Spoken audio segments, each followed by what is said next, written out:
Assalamu alaikum everyone. I hope you're all doing healthy and safe. Welcome back to another video. In today's video, I'm going to be doing a calligraphy video again with the phrase La ilaha illallah Muhammadur Rasulullah, basically which means there's no God but Allah and Muhammad sallallahu alaihi wasallam is a messenger of Allah. So as you can see right now, I'm using this compressed wood board that I've turned into my canvas for now.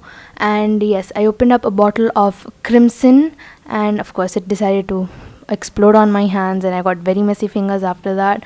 But anyway, so I decided to dilute the paint a little bit to make it more easier to maneuver the paint over the canvas.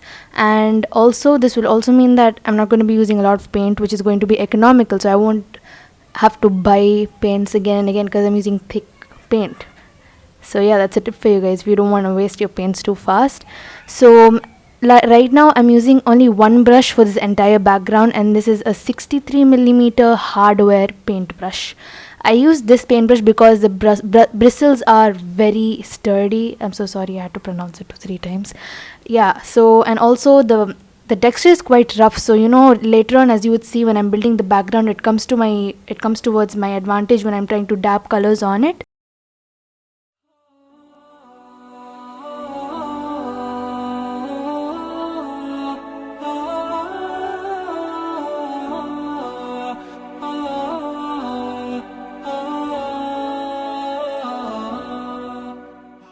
Now I'm waiting for it to dry a little bit so that I can add my other colors on top.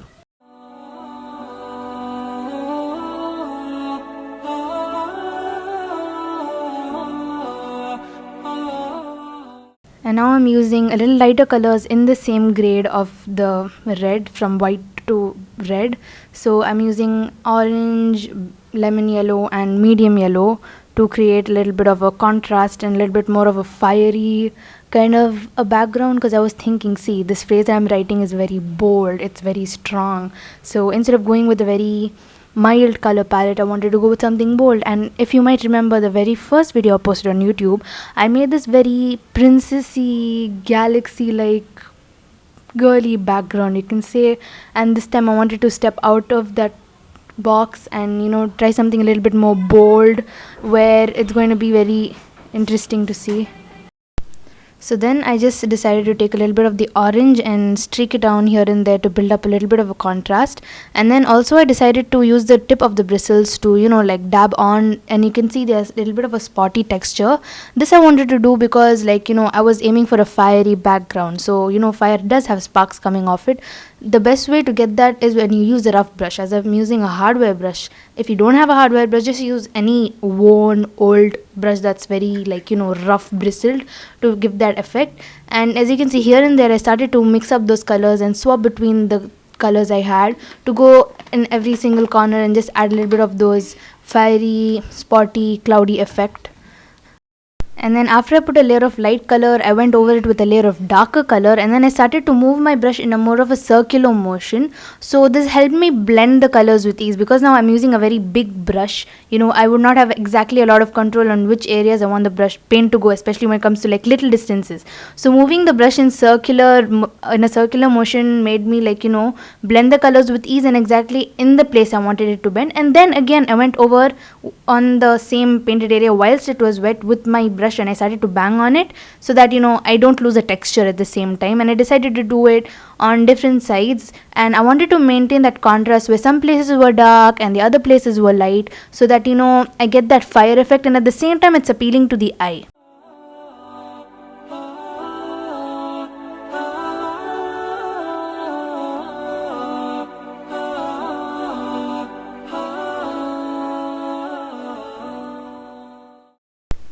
So now after I added those very bright yellow circles, for some reason it was just too bright, so I wanted to make it a little bit more orange, so I decided to just brush it all over the red area. And then again I went with these circular motions on the brush to blend it out, and actually blending it out in a circular motion gave it a very abstract bubbly effect at the same time. I don't know how to phrase it exactly. And then I decided to dab again, but what happened was my brush had too much water, and every single time I put my brush on the canvas there was too much water coming off it. So do make sure your paintbrush is completely waterless when you add this color, because you want the texture to stay and you want those spots to actually speak out and pop off the canvas. So you can see I decided to use yellow, and after that basic layer where I wanted the colors to be dried up, I decided to, without blending, I decided to, like dab the paintbrush on to get that sparky effect. And if you're wondering what I mean by dabbing on and how I'm actually getting the spot, you see in a hardware brush, the bottom actually is not as smooth. It's synthetic, right? So it's not very smooth as an artist brush. So when you actually put paint on, you would notice you get a very streaky effect. So instead of actually pulling the paintbrush down, by just tapping it on the canvas, you're making this very spotty effect, so that will actually mimic fire, as I told you before, and it'll be popping. And yeah, so if you try to press harder to get a more pronounced texture, and if you want the texture to be softer, just go a little bit lightly, and you might see I'm actually literally gripping the brush with all power and literally banging on the table. The entire table was actually moving, so I had to hold it with both my legs. So yeah, that was a little, that's fun to do, actually.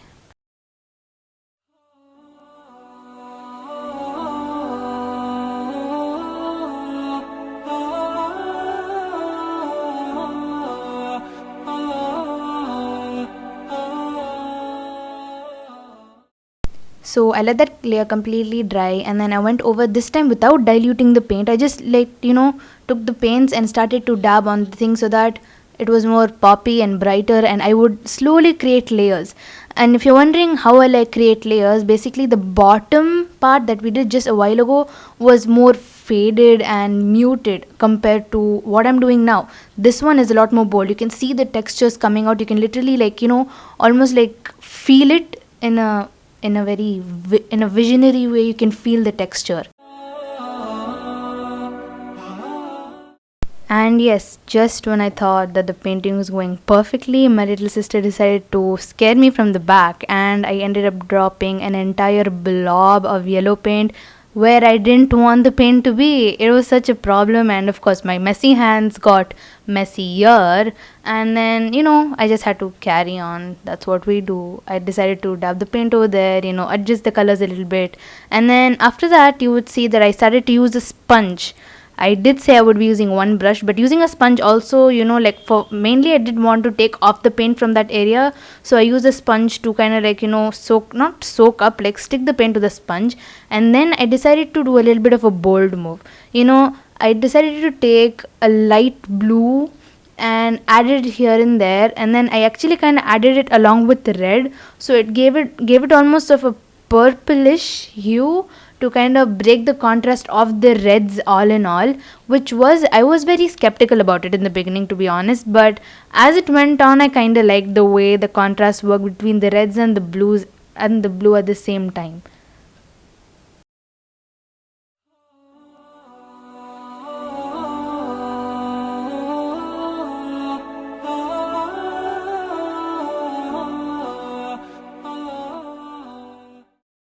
And then I let the background dry completely. So the colors that I exactly used were light blue, a medium yellow, a bright orange, and also crimson, and a red, like more of a primary red. And also along with that, the brightest color I had there was lemon yellow. So this is how the background looks for now. It's still drying and the textures are quite spoken out almost. So yeah, let me just give you a closer look. Because the thing about this painting that I found very interesting was that different angles of light, there were different textures. Like when I took it more with a side-ish angle, it was much smoother, but when the light hit the surface directly, it was a lot more textured, and that's what I really liked about the painting. And now I'm going to write the sentence. So this stencil that you're seeing, I made it myself. I did upload the video on YouTube, but the quality was so bad that I had to remove it. I'm so sorry, but I'll just tell you how I made it. So this paper that I'm using, this is actually a photograph paper, so it's kind of waterproof and thick at the same time, so it's very stable. So I decided to write the calligraphy on the paper after copying it off a picture, and then I just use a blade to cut it out. So instead of actually buying a stencil, you can make your own stencil this size you want. So because this board is very big, I wanted it to be like a very big like lettering at the same time, because in my first painting I gave more preference to the background than the phrase. This time I wanted the phrase to speak for itself, so I decided to go with a 2 A4 sheet size, so it would be, I think, an A3 size calligraphy sentence. And yes, so I decided to use a pencil first and trace the entire thing over again on top of the background, and then I would go over it with a pen. And if you're new to my YouTube channel, hello, how are you? Assalamu alaikum. My name is Zunaira Ayman and I'm an artist, not a qualified artist, but I paint for passion. So I put a range of videos where I focus on almost all the mediums. So if I've kept saying my first painting, so that was actually the first ever video I uploaded on YouTube. It was a calligraphy video. So I will like put that on the end screen so that you can watch it, and please subscribe to my channel. So now if you're seeing, you would be like, Zunaira, this is not calligraphy, you're using a pen. I'm sorry, but I had to do that because I was all out of ink and I did not have the columns you write with.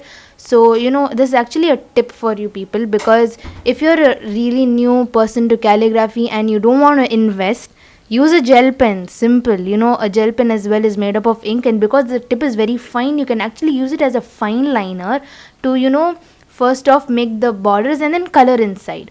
So yes, so this is how it looks for now after I traced it all. And after that I will decide to color the insides. And the other reason was I did not want to use paint would look very streaky and very textured, and I didn't want that because the background itself is so textured.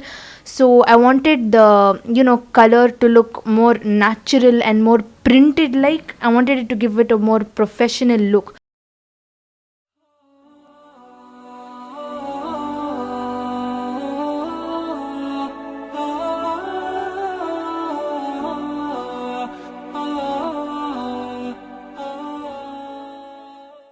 And after at least an hour and a half of coloring, this is how the final piece looked. And along with me, my little sister decided to paint with me. So she was like, write me a sentence. And I just gave her this, and she literally used all the colors I used. And I think I really like hers, consider she's so young. And when I talked about fiery, I meant fiery. Under golden light, trust me, this painting looks so good, mashallah. Like, I really loved the way it looks so bold, and like considered all the calligraphies that I've done so far, I think this is my most professional looking one. Because look, before, every time I used to use paint, and now I used ink directly, though I used a gel pen. It looks very professional. So though I might be bending the rules a lot, it looks quite good. So yeah.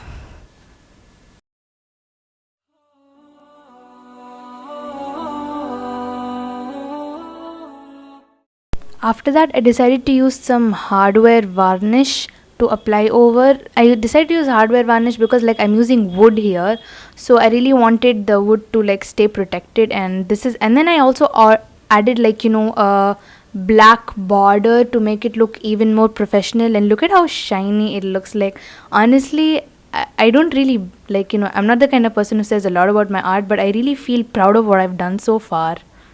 So yes, if you really like my video, please like, share and subscribe to my channel. And until then, Assalamu alaikum.